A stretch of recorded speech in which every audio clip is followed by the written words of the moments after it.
Hi guys, good morning. तर खूप दिवसापासून मला तुम्हाला सांगायचं होतं, की मी आय-बी-टी का निवडलं मेकअप क्लासेससाठी. तर माझे फ्रेंड्स काही-काही बोलतात मला, की "यार नाशिकमध्ये अजून पण आहेत तू ना, तिकडे का नाही ट्राय केलं? आणि बाहेर पण खूप असे सुंदर-सुंदर क्लासेस आहेत, जिथे तुझा खूप बेनिफिट झाला असता." तर माझं पहिली गोष्ट तर असं होतं कंडिशन, की मला आउट ऑफ नाशिक करायचं नव्हतं. माझे पॅरेंट्स मला काही अलाऊ करणार नव्हते त्यासाठी.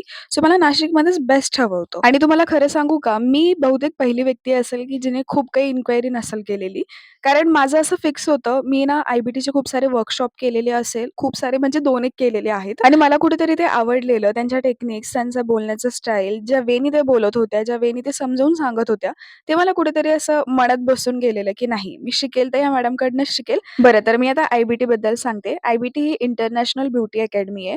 जी मी यामुळे चूज केलेली, की ही एक प्रोफेशनल अकॅडमी आहे, जिथे मेकअप, हेअर, स्किन आणि नेल हे पूर्ण व्यवस्थित पद्धतीने शिकवलं जातं. प्रॅक्टिकल नॉलेज पण खूप देतात. हे अकॅडमीचे फाउंडर आहे भाग्यश्री गौरव धर्माधिकारी मॅम. आय-बी-टीचं करिक्युलम इंटरनॅशनल स्टँडर्ड्सवर आधारित आहे. पर्टिक्युलर ट्रेनिंग आणि करियर अपॉर्च्युनिटीवर हे फोकस देतात. मेकअप, हेअर, ब्युटी आणि नेल आर्टची तर विविध कोर्सेस उपलब्ध आहेत.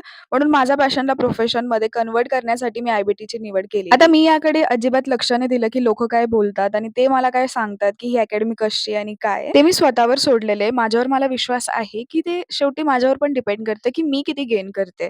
आणि लोकांचा विचार न करता मला जे समजते मी त्याकडे फोकस देईल आणि जरी नाही समजलं, जरी काही प्रॉब्लेम्स आल्या, तर आपल्याला खूप सारे ऑप्शन्स आहेत आणि चॉईसेस पण आहेत. बरं, तर माझा मेकअप आणि हेअरच आहे फक्त. स्किन जर मला वाटलं पुढे तर मी कंटिन्यू करू शकते. स्किनमध्ये फक्त मी आयब्रो घेतलेले, हे मी तुम्हाला आधी पण सांगितलंय. तर माझा पहिला महिना हेअरस्टाईलसाठी आहे, जे की एक वेल नोन सिडेस्को झालेला मॅम आम्हाला शिकवतात आणि खूप छान शिकवतात. त्यानंतर सेकंड मंथ जो माझा स्टार्ट होईल, त्याच्यामध्ये मला मेकअप शिकवतील आणि मेकअप भाग्यश्री मॅम शिकवतील, ज्या फाउंडर आहेत. बरं, तर मला असं वाटतं हे पुरेसं आहे. तरी तुम्हाला काही डाऊट, क्वेरीज असेल तर मला कमेंटमध्ये विचारा. भेटूयात उद्याच्या व्लॉगला. Bye bye.